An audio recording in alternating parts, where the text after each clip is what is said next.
Okay, so again, thank you everyone for joining. As always, Devin Jenkins here from GE Healthcare in Milwaukee, Wisconsin. I'm a senior technical product manager in our supply chain digital technology team, and I lead our BDPA Tech and Career Talks. These take place second and fourth Friday of each month, with a few exceptions as we get into the back half of the year. But glad to have you and excited to hear from Donald Anderson today with Genesys, speaking around DevOps and cloud automation. So it should be a fun and exciting conversation. As always, feel free to use the chat throughout the call if you have comments or questions that you want to drop, and make sure we don't forget them. Put them in the chat, and then at the end of the call, we'll allow everyone to unmute and you can ask your questions yourselves, or I'll ask your question for you if you don't want to come off mute. So we'll play it like that. BDPA, Black Data Processing Associates, was established in 1975. It was made with the intent of providing a forum to advance technology careers on African Americans in the technology industry to leadership positions. So our mantra is from the classroom to the boardroom. And over time, has also been a method of developing computer programming skills in our youth to keep the talent pipeline with African Americans in this industry continuing to grow. So that's BDPA. That's what we do. Also want to encourage you to go out and register for the 2021 virtual conference taking place in August. I'll drop the link for that in the chat later on in the call. But that's a little bit about BDPA, a little bit about me and what we do here. Let me get into a brief intro of Donald. And as I'm doing this, Donald, I will allow you to take over the screen. So let me stop sharing here. So Donald Anderson has over 20 years of experience in technology operations, engineering roles, including U.S. Navy service, as well as where he was an IT system technician, and recently over 8 years of service at Genesys.com in the cloud operations department. He is currently the director of the Genesys Multicloud Ops Automation team, and is a subject matter expert in technology service management and manual process automation. He has a passion and proven track record for leading initiatives which have successfully automated numerous manual processes, such as automated customer onboarding, automated infrastructure provisioning, automated software deployment, automated employee onboarding, automated network administration, and others. All these have contributed to optimized customer experience and employee satisfaction. Additionally, he is passionate about diversifying the tech industry by carrying out his life's purpose to promote tech education in the youth and inner city schools and communities, similar to where he was raised in the neighborhoods of Roll Hill in Cincinnati and Venerable Flackville in Indianapolis. Donald holds over a dozen advanced technology certifications and attended Northwest High School, Ivy Tech Community College, and the Purdue School of Engineering at IUPUI. So without further ado, I'll turn it over to Donald so you can share with us today. Excellent. Thank you so much, Devin. And thank you everyone for your time. I will start sharing my screen here and get the multi-screen situation figured out.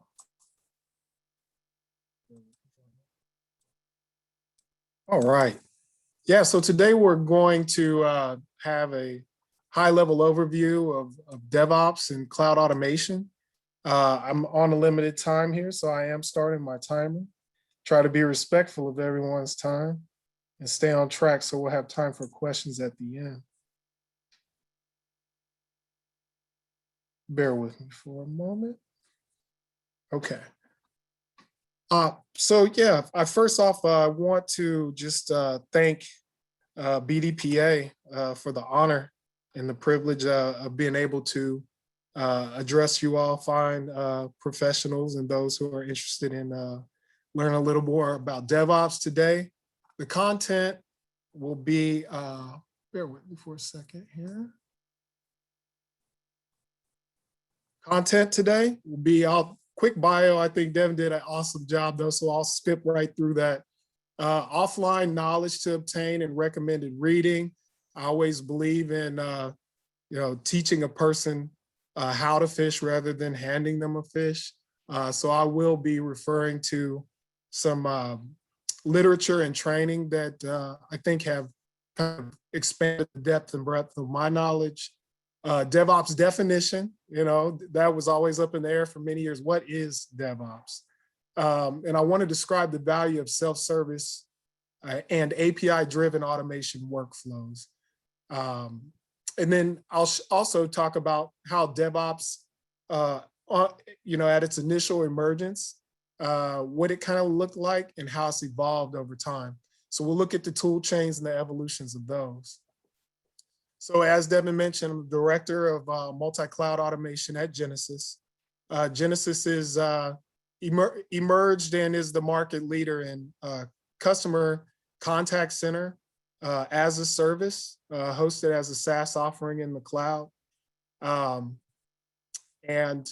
I didn't really get the blessing from marketing to go into describing our solution, but I encourage everyone to go out to genesys.com. We are still the market leader in contact center as a service in the cloud, and have most of the Fortune 500 as our customer base. As Devin mentioned, served in the US Navy and have served at Genesys in the past 8 years. And please follow me on LinkedIn or friend me. That'd be awesome to meet everyone from everywhere, all those places. I am based out of Indianapolis, Indiana, actually. And that is where HQ2 for Genesys is. HQ1 is in Silicon Valley. I won't go through a lot of my training, but I do, and Devin mentioned in my bio, I'm very proud of having come up through the public school systems. May not be so proper to say, but the way that I'd authentically say it is I got it out the mud. I came from, rough neighborhoods, rough public schools, served in the military, went to community college, and just really scrapped my way up. So I do want to just thank God for all the blessings that he's given me. And, I really want to thank him and give him the credit for the blessing and helping me climb out, from the mud. So having been raised in the inner city public school systems and neighborhoods is just truly a blessing. And he's shown me that one of his purposes for my life, like Devin said, is to encourage people to come back through, come back to the community. And that's what I'm passionate about, is getting the youth to really look at how we can get the youth into high tech and close the income and inequality gap.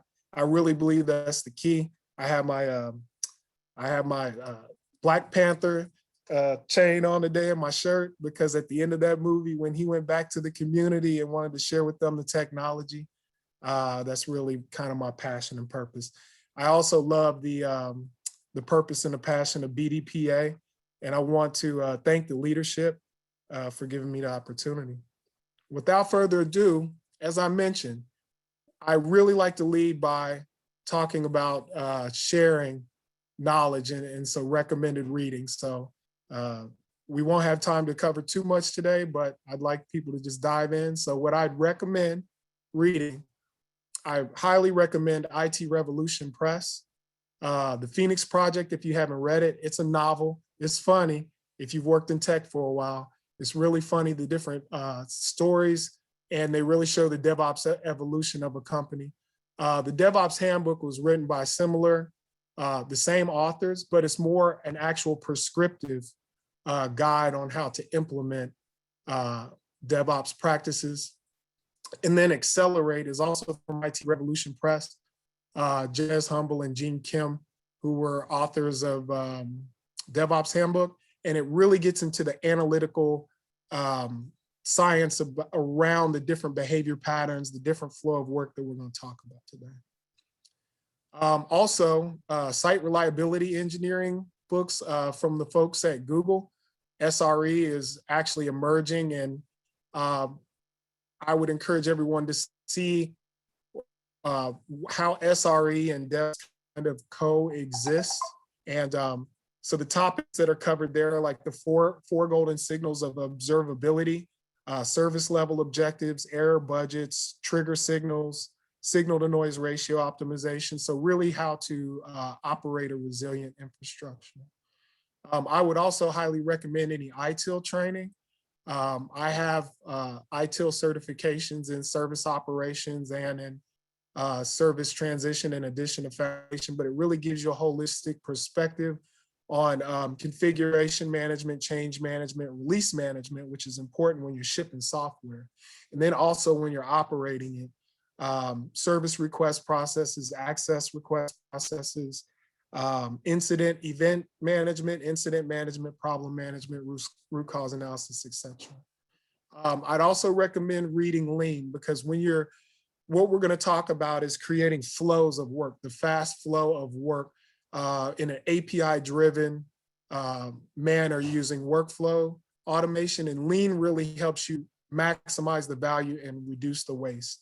I would encourage those folks to read Lean Enterprise. Lean Startup is more not technology specific.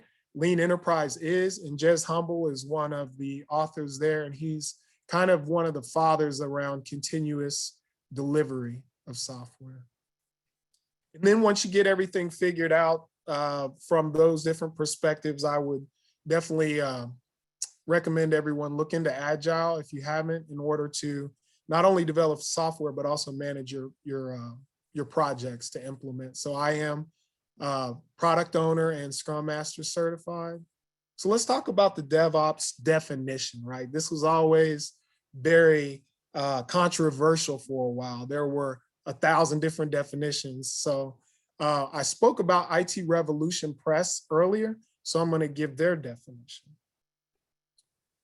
So the term DevOps typically refers to the emerging professional movement that advocates a collaborative working relationship between dev and ops, technology operations, resulting in a fast flow of planned work. So high, fast deploy rates while simultaneously increasing the reliability, stability, resilience, and security of the production environment. And so that source there is the top 11 things you need to know about DevOps. It's a white paper released by itrevolutionpress.com. You can find it on their DevOps blog. So also in the community, in the tech community, I've been in software engineering industry for a long time. There's a very famous quote by one of the hosts of the DevOps Cafe, and it just went viral. And it's talking about DevOps is about CAMs.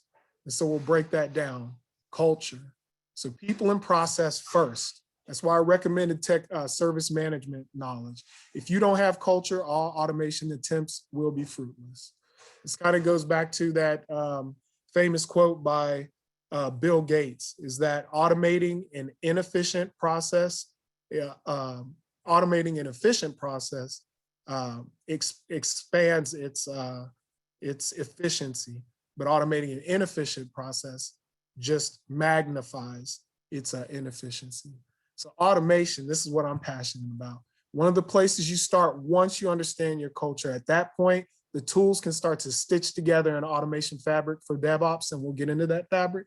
So we'll talk about tools for release management, provisioning, configuration management, system integration, monitoring and control, and orchestration. Those are all important pieces of the DevOps fabric. We will cover those. Measurement, this is all about measure everything. If you can't measure it, you can't improve. Successful DevOps implementation will measure everything it can as often as it can. Performance, metrics, process metrics, even people metrics. So we will touch on observability as well. And then sharing. And that's what it's all about. That goes back to the original definition, is that the collaboration between dev and ops.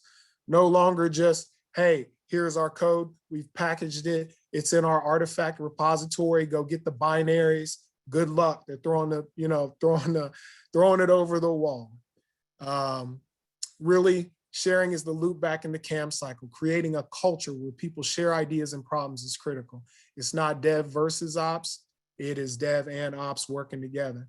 And security and everyone else. So again, that was quoted by John Willis. Now I'm showing this here. This is an example continuous integration pipeline, okay, with modern technology. This example was from Microsoft. I had the source down there. And I'm showing this because this is what I think everyone expected, and this is what everyone wants to see, right? But before we get into all this, and I'll show another, I won't even explain it. We'll explain it later. I'll show another. There's a lot of different, we talked about that chain of tools that makes that mesh of services to deploy your software quickly from the development teams all the way through the testing pipelines, staging out to production. But we'll get to all that later. What I'd rather talk about, because there's too little time to go into too much of the technology, but I want to talk about the value of self-service and API-driven automation workflows. So you heard it quoted before, but I want you all to see what some industry, very respected industry leaders have to say about it. So this is John Willis, and we mentioned before that he was the host of the, he came up with the CAMS saying, right? He's co-author of the DevOps Handbook that we talked about. You see the image there. Former VP of Services at Chef and Director of Ecosystem Development at Docker. I love this quote here. We went from a model where we had to have a human interact with a change. So if we needed a service request, we had to go to a human. We had to open a ticket, right? And wait days, week, however long, right? There is no reason that someone should have to create a ticket that goes to someone's email bucket or in their ticket queue in the system. That world is over. And we're going to explain why. This is why self-service is so important. Here's an excerpt from that DevOps handbook. There's a myth out there about no ops. People may have heard this. DevOps means eliminating IT or no ops. While the nature of IT operations work may change, it remains as important as ever. It just becomes fully automated and self-service. So you don't open tickets. Instead of IT operations doing manual work that come from work tickets, it enables developer productivity through APIs and self-service platform.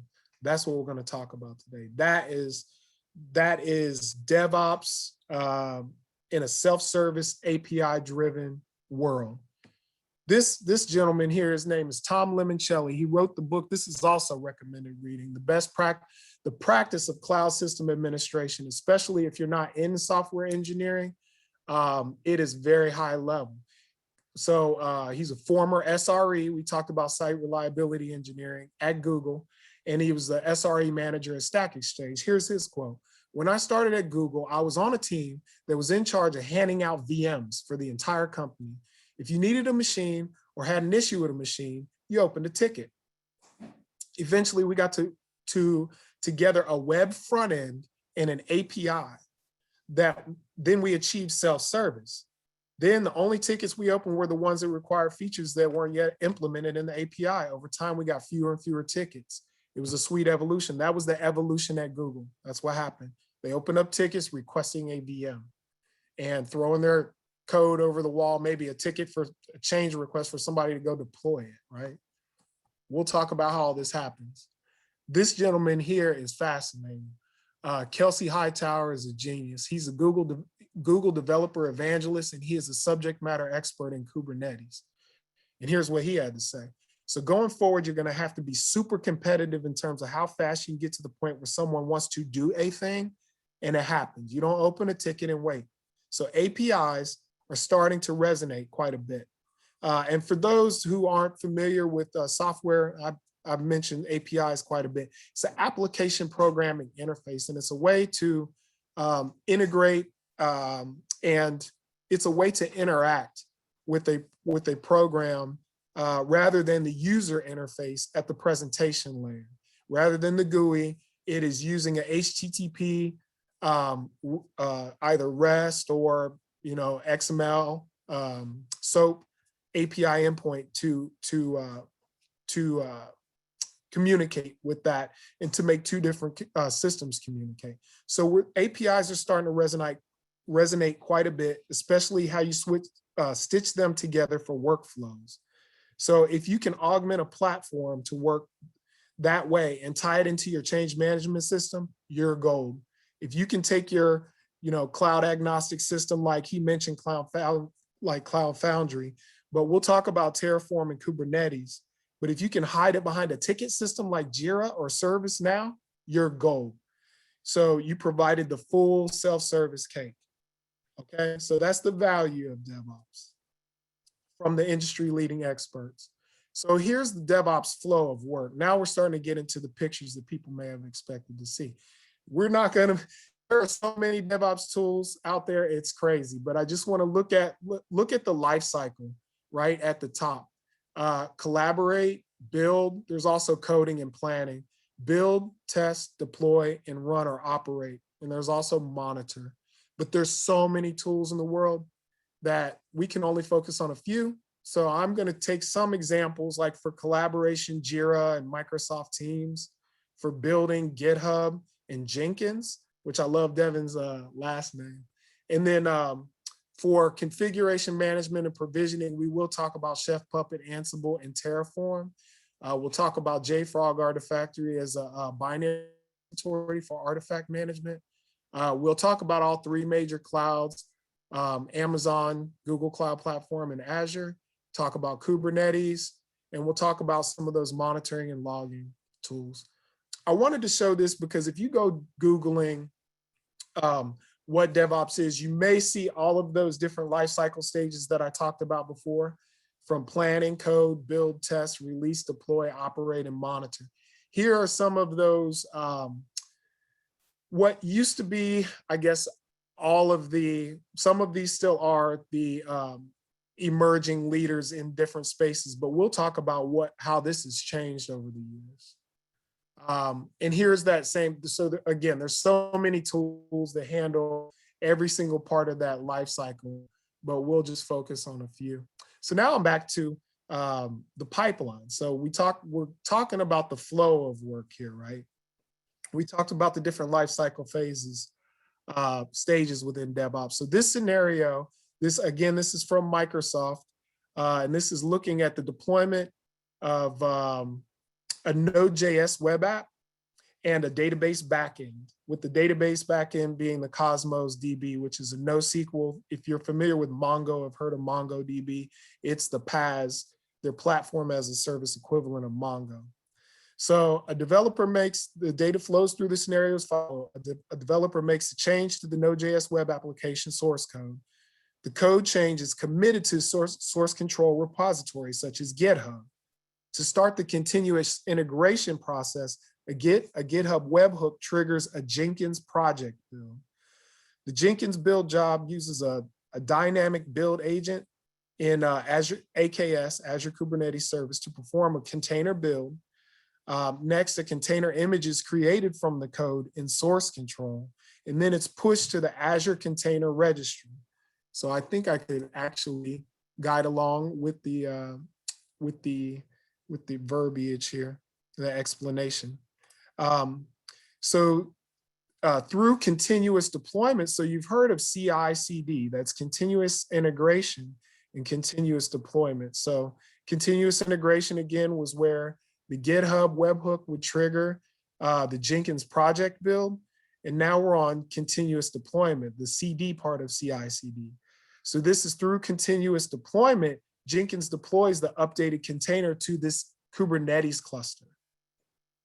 So now the Node.js application uses Cosmos DB as its backend. Both Cosmos DB and AKS report metrics to Azure Monitor. So we talked about monitor and operate.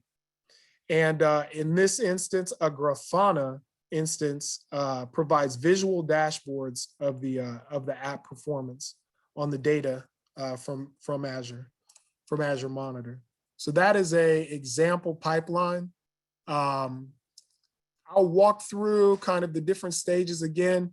For plan and code, I don't really have those in here, even though in Jira you can plan your epics from an Agile perspective. But coding may be done in like VS Code, IDE, integrated development environment is a popular one. We'll talk about build, test, release, deploy, operate, and then monitor. But basically, we said the self-service cake would be like if you could take something like Jira or ServiceNow and you can hide your workflows behind it to trigger them, and then have all of the code obviously We talked about CI/CD going from GitHub to Jenkins to trigger the builds. There's also a new, Jenkins kind of the reigning ruler over time, but there's a new GitHub feature called GitHub Actions, where there's a workflow engine in GitHub where you can do a lot of the same actions as done in Jenkins, but it's obviously fully integrated with your source control management. I put in Teams here because chat ops, deployments are very popular for self-service as well. So in your test phase, you'll be using tools like Selenium for web application testing, JUnit for unit testing of like Java and JavaScript, Tenable for vulnerability scanning, and Prisma for the same, as well as static code analysis within the repo as you're deploying. If all the tests are passed, then you'll gather those. We saw Azure Container Registry in the first example of a workflow, but this is JFrog Artifactory is a very popular artifact repository for your binaries and your packages. Terraform, this is where infrastructure as code may be a buzzword in DevOps. All of the code that's going to be deployed in the cloud is all represented by code, usually in JSON or YAML, but in Azure, it's Azure Resource Management templates. In AWS, it's CloudFormation templates. And in Google Cloud Platform, it's their Cloud Engine templates. It's like based on Jinja and YAML. But Terraform abstracts you away from all of those. You can use Terraform and deploy to any cloud. So we'll talk about that as an emerging leader. And then as far as the world's kind of moving away from servers and more to either serverless or containers. So from an infrastructure as a service perspective on any of these clouds, you can deploy either Red Hat OpenShift as a container orchestrator or Kubernetes as a container orchestrator. Or you can use either one of these providers' platform as a service. So if you're building on top of their platform, it's infrastructure as a service. If you are using their platform as a service, then you can use their flavor of Kubernetes rather than the vanilla flavor of Kubernetes. And again, Kubernetes is a orchestrator of container deployment. So you can deploy your containerized microservices via Kubernetes. And then Amazon has Elastic Kubernetes Service, and then Google has a Google Container Engine. How am I doing on time?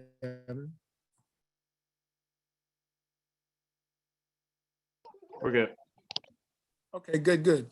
I'm going to close things out by talking about the the evolution of DevOps. Again, how it's evolved, how all these tool chains have evolved over time. Because you may have said, well, he didn't say anything about Chef. He didn't say anything about Puppet, right? So what happened? I thought that was DevOps.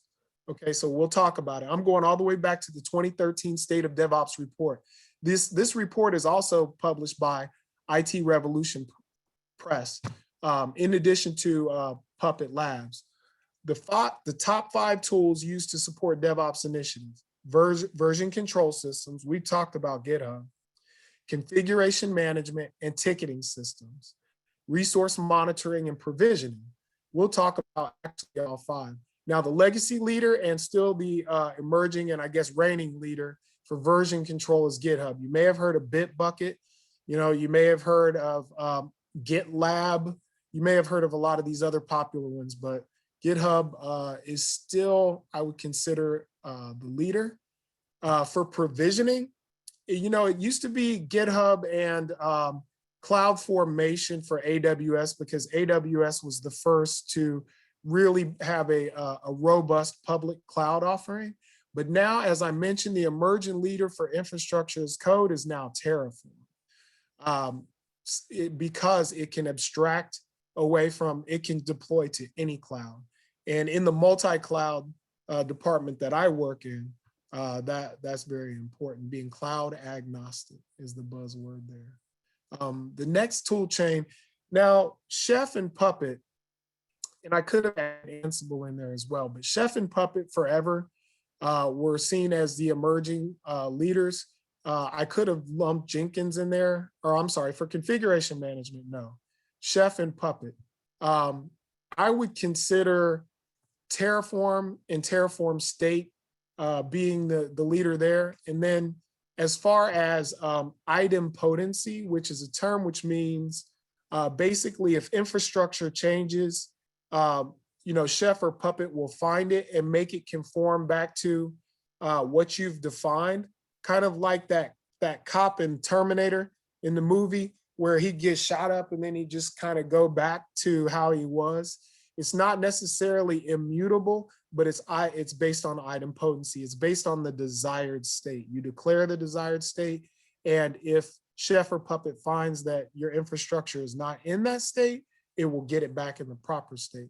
I'd say the emerging leaders here are GitHub, based on those GitHub action pipelines that I talked about, as well as it being the source control. Terraform, for the reason that we talked about, being cloud agnostic and multi-cloud capable. And then Ansible and Ansible AWX. Ansible is actually agentless. And I mentioned AWX because that's the open source upstream version of Red Hat Ansible Tower, and it's an actual workflow engine for Ansible. So now remember, GitHub has GitHub Actions, which is a workflow engine, and Ansible has a workflow engine, which is AWX. And my team manages Ansible AWX and our own GitHub pipelines within and GitHub Actions for GitHub. And yeah, again, Jenkins in the past used to be used for some configuration activities, but now we want to look more in a world of immutability when we're deploying to the cloud. Ticketing systems. So the legacy leaders were Jira, and Jira is still the leader for agile software development, for sure, hands down, in project management. But the emerging leader is actually ServiceNow for automation. And I will show a reason why. I'll use ServiceNow in an example. ServiceNow just has a robust set of APIs to be able to consume calls from chatbots, or even if it's a self-service portal. But if it is programmatic, the API endpoint, say you have an HR system and as someone gets hired, it can hit this endpoint, run through ServiceNow's workflow engines, use its API abstraction layer, and go create accounts. Or if you have a customer that's being signed on, let's say you use a CRM tool like Salesforce, and they say, hey, contract signed, they want this offering, you can actually go get it. You can get it in a matter of seconds using APIs. You can get it spinning up in whatever destination cloud. So ServiceNow has a very, very robust workflow engine. And that is why I would say it's an emerging leader. And my team actually managed ServiceNow for Genesys for multiple years as well. Lastly, the last point that I have is resource monitoring, which was another one of the top 5 tools. So folks may have heard of like Zabbix or SolarWinds, definitely is popular, or an Elk Stack for metrics, right? Those are for metrics. And then for logging, you may have heard of Elk Stack. That's Elasticsearch, Logstash, and Kibana. I'd say the emerging leaders here are for open source metrics gathering, time series data. Prometheus is the emerging leader.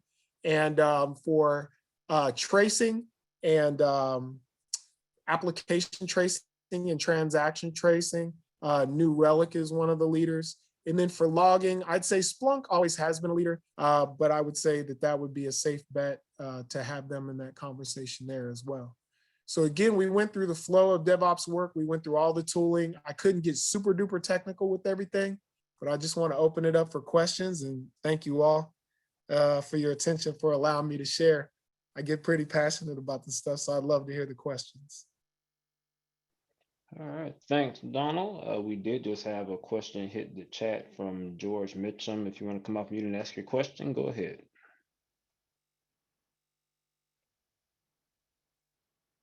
Yeah, no, I was just asking when it comes to emerging leaders and monitoring, where would you put Datadog in terms of the companies you had up there?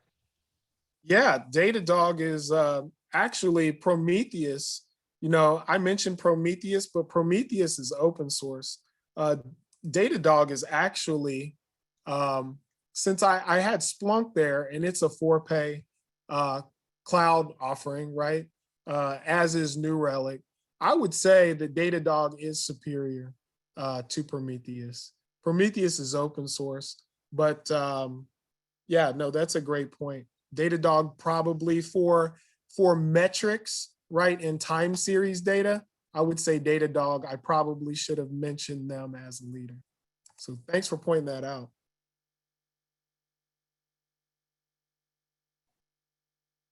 Do we have any other questions? We have some conversation. I'm easy to talk to.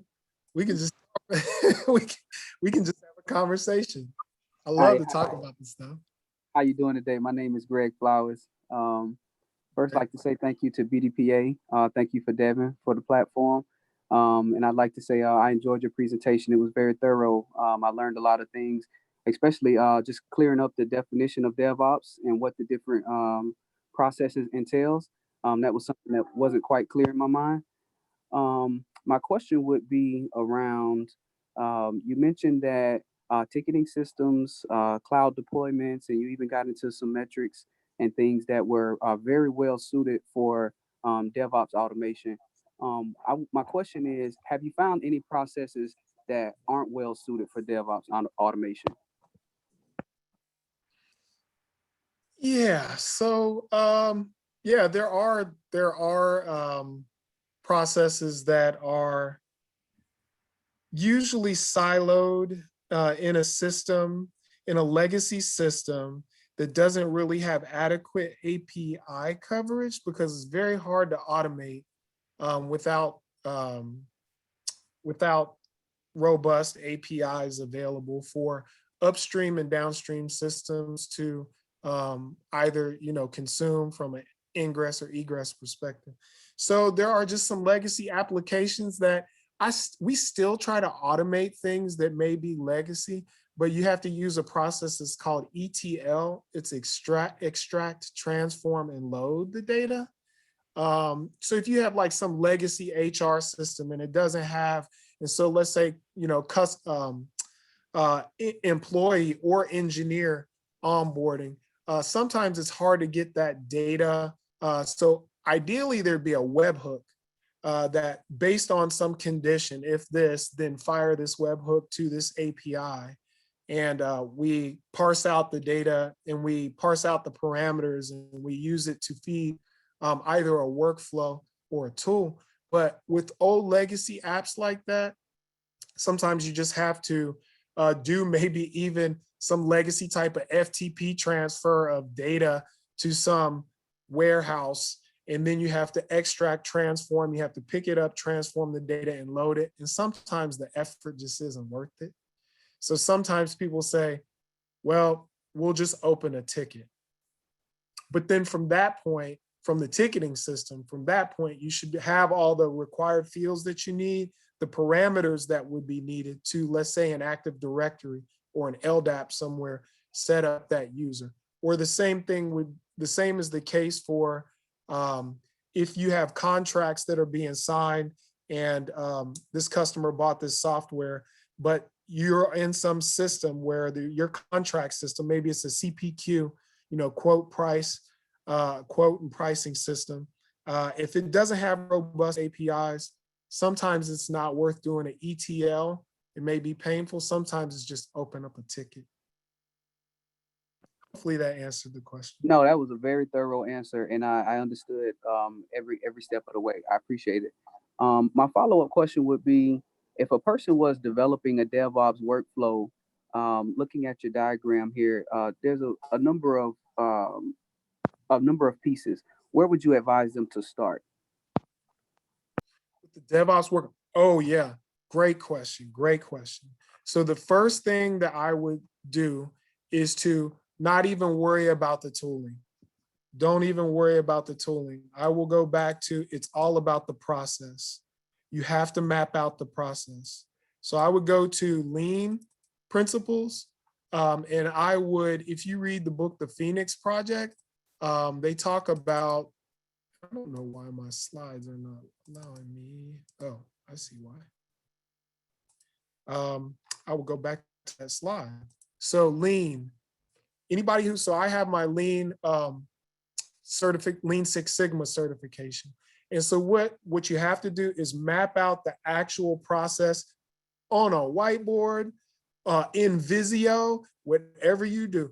Every single time a human has to touch, or there's queue time and there's wait time and there's different activities that have to happen, I would recommend putting together a business process map from the time the process is triggered until the time the process stops, and map it all out. What is being done today? An email sent here, someone goes updates a spreadsheet here, and then they open up a ticket for this other team here, and map it all out. That's where you start. And then I would say, once you map it all out, then I would look at getting a good workflow engine, probably in a ticketing tool first, because you can automate that mapped out workflow in a tool like ServiceNow or like Jira.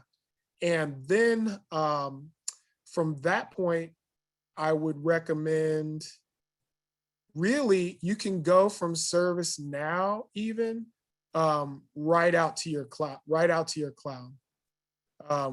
first dev, then test, QA, and stage, and then production. Now, shipping software like DevOps, that's different. So if you're onboarding users, that's one thing.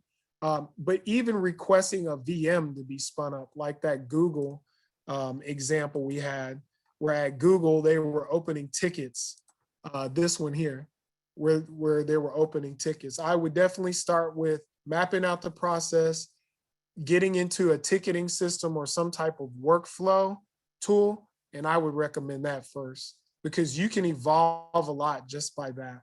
But then look at, a tool like Jenkins or Ansible, AWX can definitely help you where ServiceNow may not be able to do everything that's needed. So a tool like Jenkins or Ansible, AWX, I would take it from there, and that would kind of be the evolution. A very clear explanation there. Thank you, Donald. Thank you for the question. I love this stuff, so keep them coming, or we can just talk. So it looks like we have Sandra, hope I'm pronouncing your name right. I think it's Sandra Carter, has something in the chat. You want to come off mute, Sandra? Oh yeah, and I can read it as well, but yeah, if you want to paraphrase, that's fine. I like to talk to people. I don't know if she can or wants to. It looks like her audio might be just. Yeah, she can interrupt me if I do start reading it off, but I'll read it off. So there she goes. I have it. I'm unmuted. Oh, okay, there we go. Well, thank you, Donald, for being with us and sharing your expertise. I was thinking about the DevSecOps model, and I'm wondering what security tools that you would utilize if you were presenting a DevSecOps model. Yeah, so that's a great question. So for those who aren't familiar with DevSecOps, it's where it's just making sure security's always got a seat at the table, and you shift left on security, where you take security to be a part of the software development process, rather than, oh, we developed the software, oh, we deployed it to production, now there's security vulnerabilities everywhere. So so these tools here, like Tenable, this is automated vulnerability scanning, right? And Prisma can do vulnerability scanning as well. This is a Palo Alto product, but they can also do static code analysis. So what you want to do is you want to bake it into the developer's pipeline to where every time they commit code, in GitHub, you have static code analysis being run against that code. That way it is a everyday part of their development lifecycle. As they're coding, if they introduce a vulnerability because they've committed or they've branched from main, so in your repo, you'll have your main or your master of the code in the repository, and you create feature branches. And as they go to merge it back into main, you have your static code analysis running. And of course, your security engineers are always watching that. If there is some type of exception, you also wanted to go open up a ticket in Jira or in ServiceNow. Typically in Jira for software development, and in ServiceNow if it's some type of automation or DevOps tool. Make sure you get an incident to close the loop, and then that way you can have a root cause analysis and remediation. That's a great question. But yeah, there's many security tools, but the two that I had represented here for vulnerability scanning, you always want that to be continuous part of any pipeline and the software development process, as well as static code analysis. So if someone is coding there and they put a SQL injection vulnerability in their code unknowingly, it will stop that commit. It will stop that commit from being merged into master. Hopefully did that answer the question? It did. Thank you so much. Yeah, thank you so much for bringing that up, because cybersecurity should be first and foremost on everyone's mind. I know at Genesys, it's feature zero. It's feature zero. Security will never be compromised. So it has to be, to her point, it has to be a part at the very beginning of the DevOps cycles. A plan and code, I'll point those out again. While you're planning and coding, to her point, security has to be in this coding. And so if I can ask a follow-up. Sure. In regard to the Colonial Pipeline hostage situation, what would you recommend be a good cybersecurity protection plan? It sounds like you're talking about a current event, and I apologize, I haven't been. Can you explain to me what's going on? In the month of May, the Colonial Pipeline was held hostage. Oh, yeah. For $5 million in ransom, and that stopped the flow of gas in a lot of the southeastern states. I did hear that highlight. When you say pipeline, I'm like, all we think about is I thought someone's coding pipeline got hacked, and I'm like, who was it? Yeah, yeah. No, in that case, I'm not really sure enough about what the vulnerabilities were that they exploited, right? I don't know if was it a DDoS? Was it they opened up a backdoor and they got, you said ransomware, right? So they must have gotten their ransomware into a system. And it depends on the entry point of the ransomware. Was it an attachment to an email that somebody executed? Or was it they found a way to embed their code like in a company's website? Do you know those details? It depends how your defense posture. What's your defense? I work in a different industry than oil and gas, but it did get my attention. I'm considering emphasizing my next career move into cybersecurity. It got my attention. I don't know the intricate details of that. I work in a different industry than oil and gas. Yeah, cybersecurity is hot. So yes, ma'am, I would say, I would encourage anyone and the youth, get into cybersecurity. Thank you for bringing that up. Unfortunately, I don't know how they compromised the vulnerability. That's fine, but thank you so much for your time.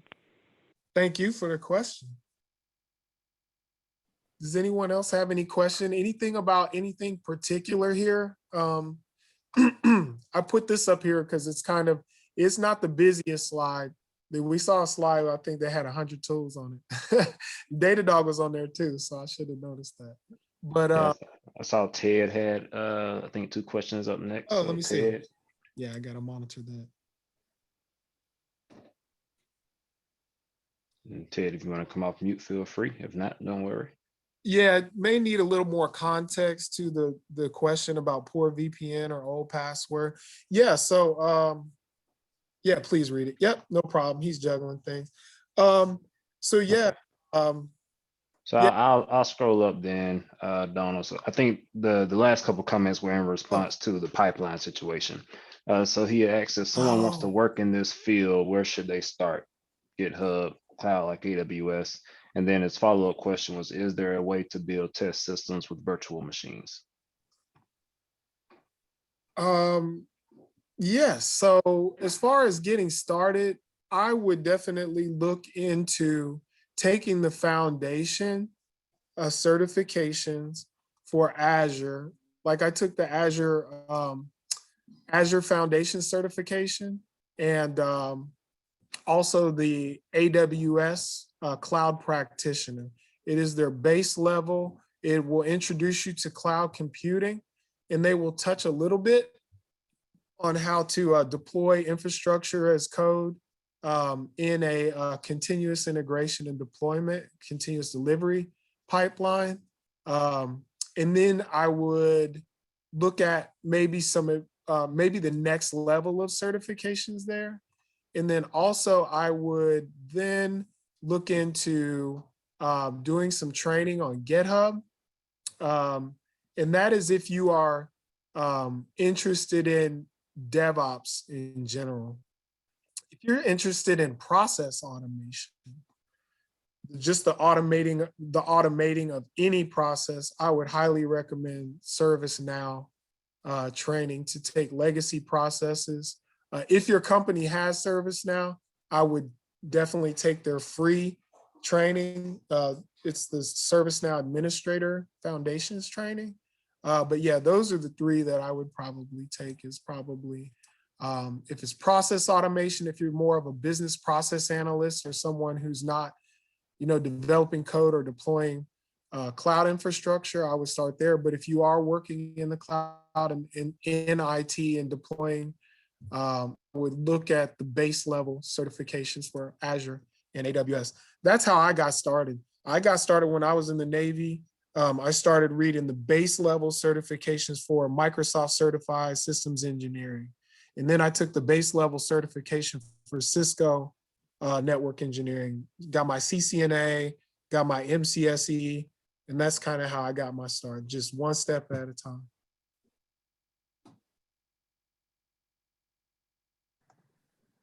Okay. Oh, there was a question about a test VM.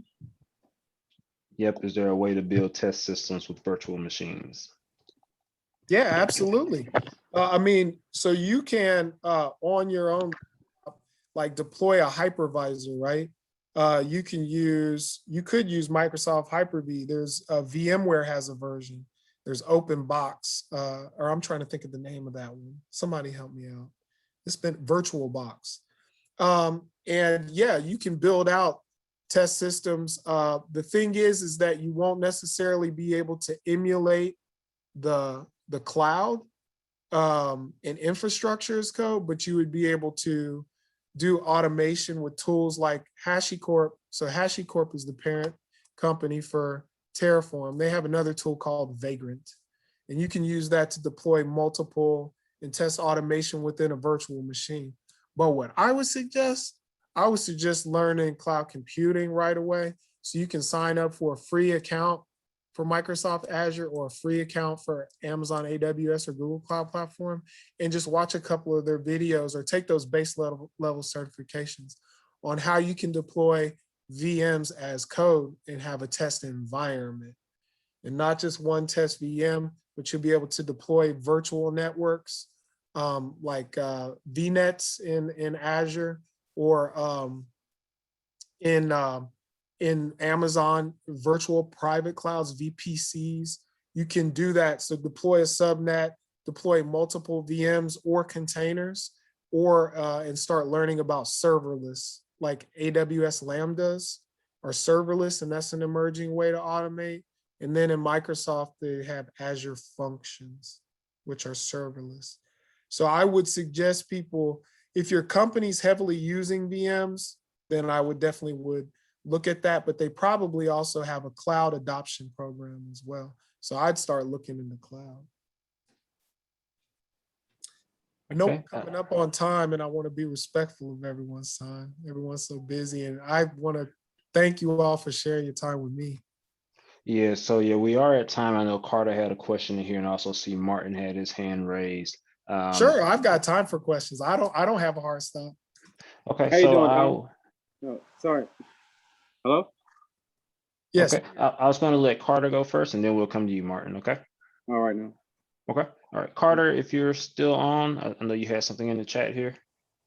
How you doing, Donald? Thank you for your time. Hey, Carter. Appreciate all the information you provided. It's very knowledgeable. I just have one quick question. I mean, I do some cloud work, and with the challenge that I run into, or we run into, is that customization, right? So we have a bunch of legacy customers, and the customization, like we have this one banking customer. They have 300 plus developers working on applications at any given time, and it's just migrating them to the cloud is probably going to be at least a 5-year process, just because of the amount of customization they have. With DevOps and cloud, it seems everything needs to be somewhat standardized in order for it to be efficient. And if it's not standardized, then it's becomes a nightmare. I mean, even developing a processes where you could streamline to have a consistent workflow is challenging in itself, because you have to review every piece of code, every piece of process, and make sure everything is covered. Because once you start automating, one wrong thing could cascade to a bunch of other wrong things. And I just want to know any feedback on that, or any way, any direction that you could provide in looking at. Yeah, so with legacy systems, the toothpaste is kind of out of the tube already. It's kind of too hard to, but yeah, going forward, to your point, it's all about creating standardization. To your point, Carter, standardized solutions that are built in a repeatable way. So we talked about infrastructure as code, and we really want to get to a point where everything is immutable. So you could literally kill it and rebuild it. You could blow it away and in seconds, right, have it back. Now, to your point, or to the question about what can you do to develop a process to deal, there's just a lot of exception handling. So it makes your process a little more bloated, because you have to check, there are a lot of conditions. Is this true? Does it meet the standard? If it does not meet the standard, then you have to go off to some manual process. So it's kind of an 80-20 rule. Most times there was some standard in place. So I would still proceed with automating. You just have to put a lot of condition checks in. Understand, we call those snowflakes, right? Because they drift away from due to customization. So the most that you'll have to do in your process is have deviation checks, deviations from the standard, deviation checks at some point. So as long as you define what all the different deviations would or could, or what they typically are, what that 80-20, what that 20 is, you have to code that. You have to code condition checks. Great question. I was laughing. I was trying not to laugh out loud, because we live in that world. It's a challenge. It's a huge challenge migrating all the legacy stuff, and then the other thing is like turnover. Some people are not there anymore, so you lose all that information. And it's not documented. Exactly. It's not documented in a wiki. It's not in a wiki anywhere, and they don't have any inline code reference comments. So you just stop. Yeah. Thank you. Thanks, I enjoy your input, and appreciate you taking your time. Yeah, thank you, Carter. Thank you for the question. I know Martin had his hand raised. Yep, we'll go to Martin, and then we'll close. How you doing, Donald? Good. How are you, Martin? All right, fellow Hoosier here. Actually, born in your area, actually Northwest area. But this is not necessarily technical. It's about breaking into the industry. There seems to be a lot of experience barriers, within not only the cloud industry, but the IT industry. So how would an individual outside of certifications go about, elevating their career and trying to break into the cloud industry or whatever industry we're trying to get to?